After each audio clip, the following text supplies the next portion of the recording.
Bermula warkah surat rencana, ikatan fakir yang sangat hina.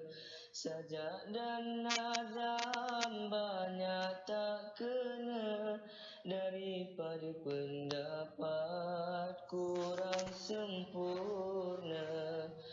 Gerangan sungguh amatlah leta, peritnya akal gelap gelita. Hemat pun rendah dari beserta, tambahan badan miskin dan nista. Beribu ampun kiranya Tuhan, atasnya ulur fakir nistawan. Daripada masyhul gundah merawat, terperilah dapat nintuan. Baik, berdasarkan syair yang diperdengarkan kepada kamu tadi, apakah ciri-ciri yang kamu dapat kenal pasti? Jadi ciri-ciri syair yang pertama, syair terdiri daripada 4 baris serangkap. Kita panggil syair kan, dalam rangkap syair tu baris tu kita panggil dia sebagai bait, bait BAIT. Bait syair terdiri daripada 4 baris. Jumlah suku kata antara 8 hingga 14 suku kata.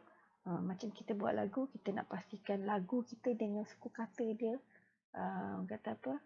Sesuai, mencukupi. Mempunyai rimah yang sama.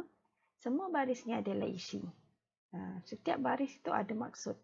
Makna dari syair ditentukan oleh bait-bait selanjutnya. Bermaksud, makna yang di atas tadi ditentukan oleh yang kedua, ditentukan oleh baris yang ketiga dan seterusnya. Bahasa berbentuk kiasan. Isi syair. Kita tulis syair ni, dia boleh jadi cerita, nasihat ataupun dongeng.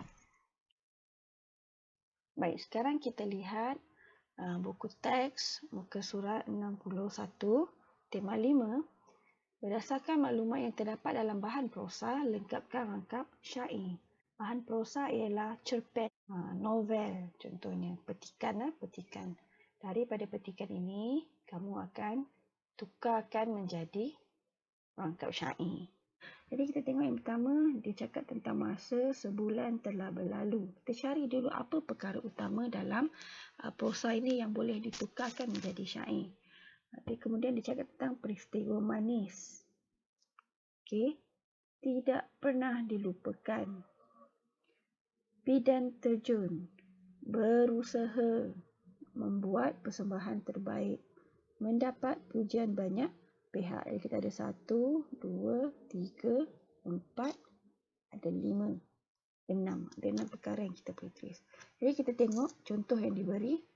Sebulan masa sudah berlalu. Jadi dia bercakap tentang ni. Berapa patah perkataan? 1, 2, 3, 4. Okey, lebih kurang 4. Kenangan manis teringat selalu. Peristiwa manis tak pernah dilupakan. Manis, ingat. Ingat tak pernah lupakan. Okey. Kemudian, mendendangkan syair tidaklah kelu. Membuat persembahan yang terbaik.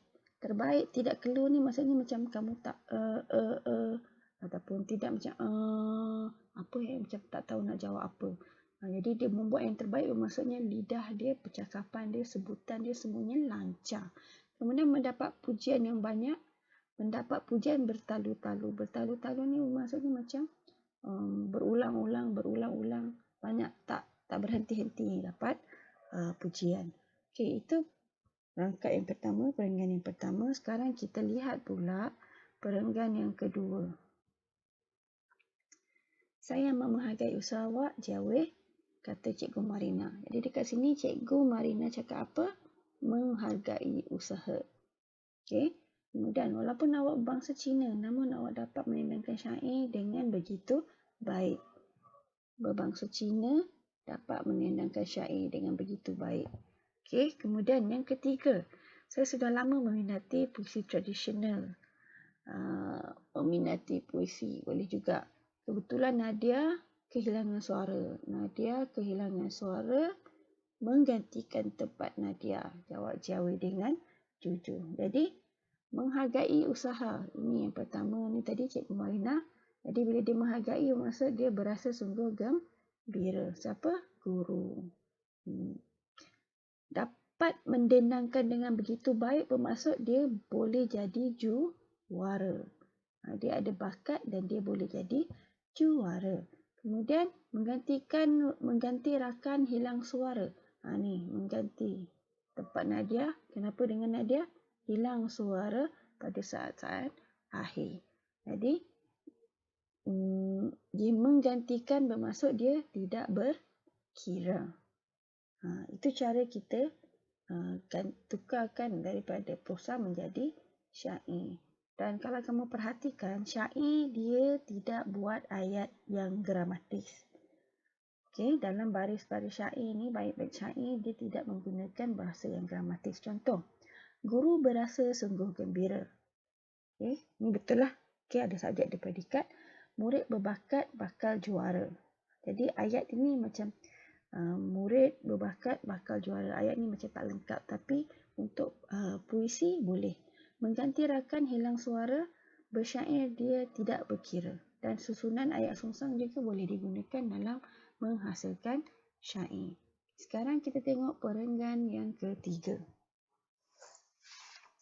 Cikgu Marina mengukir senyuman. Cikgu mengukir senyuman bermaksud tersenyum. Bila kita tersenyum, wajah kita akan jadi berseri-seri. Kenapa dia tersenyum?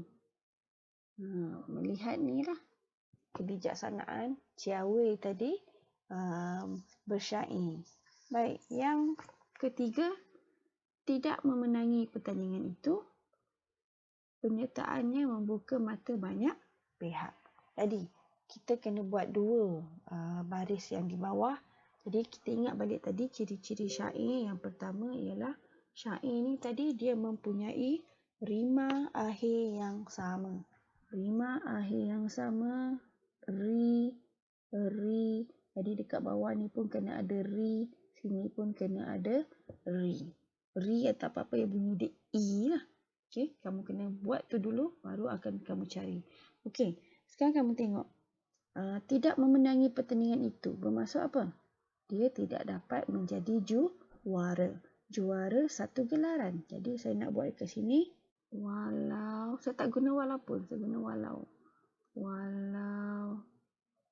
Kita nak ambil gelaran. Gelaran juara kan? Gelaran.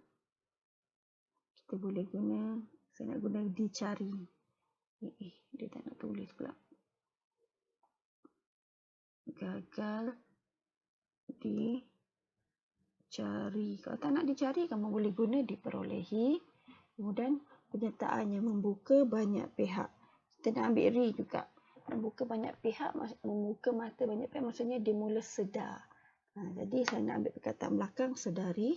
Jadi dia datang ke situ, saya nak buat hadirnya diri ramai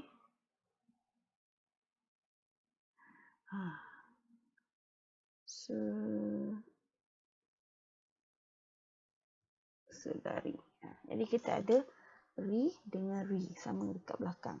Okey. Seterusnya kita buat perenggan yang keempat. Sikap Jiawi patut dijadikan contoh oleh rakyat Malaysia. Ini boleh juga dijadikan contoh. Maksudnya apa? Okey, ni tak ada. Perbezaan budaya tidak menghalang kita untuk menghargai budaya kebudayaan kebangsaan. Azam ditanam dalam hati, pertandingan syair akan diikuti. Maksudnya apa tadi? Sikap Jiawi ni tadi kita akan ikuti. Baik, seterusnya. Perbezaan budaya tidak menghalang hargai kebudayaan. Ni kita boleh buat dua. Okey. Jadi ingat balik tadi kita nak kena buat di belakang ni sama T dengan T. Jadi contohnya kata apa tadi? Dia cakap tentang perbezaan budaya. Ada maksud perbezaan budaya ni kalau kita nak bersyair? Adakah dia mesti ikut budaya atau tidak? Tidak kan? Jadi kita akan guna erti dekat belakang. Kita nak ambil T ni tadi sama. Kita akan guna perkataan erti di belakang. Jadi saya ambil beza budaya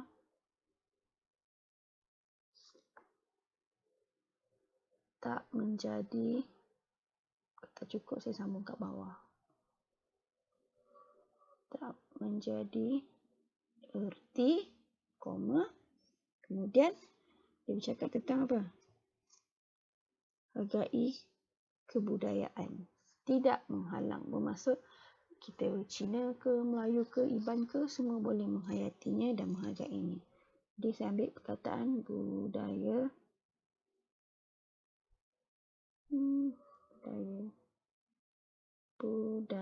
bangsa sama dihargai. Full stop. Jadi sama kan? I. Itu contoh. Okey. Jadi ini cara bagaimana kita boleh menghasilkan syair daripada bahan prosa. Jadi sekarang kamu kena buat latihan. Kamu boleh rujuk buku kerja muka surat 20. Bagi yang tak ada buku kerja, jangan risau. Sekejap lagi saya akan ambil gambar dan saya akan letakkan dalam grup. Okey, baiklah murid-murid, itu sahaja untuk hari ini.